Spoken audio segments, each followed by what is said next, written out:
Hello বন্ধুরা, আজকে একটা আমি ভালো একটা খাবার নিয়ে আসছি। এই যে আগে আমার নানি হারা এই পিঠা বানাইতো, দুধ জাল দিতে দিতে গাঢ় করে লইতো। তো এই দেখেন, অনেক সুন্দর ভিতরে। তো পিঠা আজকে বানাইলাম। তো খেতে অনেক অনেক সুস্বাদু হয়েছে। তো পিঠা কিন্তু মোটামুটি অনেকেরই পছন্দ, অনেকে পিঠা খান।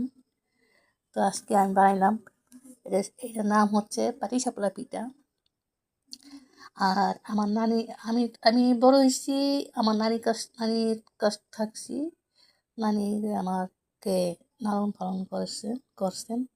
আর এখন তো বর্তমানে আমার কেউ নাই, মা নাই, বাপ নাই, নানিও মারা গেছে। তো এখন আগের মতন এরকম পিঠা খাওয়া হয় না।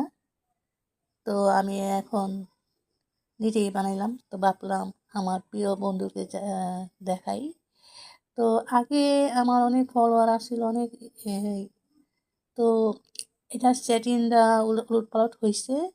কারণ আগে অনেক ফোন আসতো আমার কাছে, তখন একজনকে দেখাইছি যে আমার কাছে অনেক ফোন আসছে, বিরক্ত করে। পরে ও কি করছে, পুরো সেটিং অফ করে দিচ্ছে। এখন আমার কোনো ফলোয়ার আসে না, লাইক আসে না, কমেন্ট আসলো আমি দেখি না। তো এই ভিডিওর মাধ্যমে সবাইকে আমি অনেক অনেক শুভেচ্ছা জানাই। আল্লাহ হাফেজ। ভিডিওটা অনেক বড় হয়ে গেল।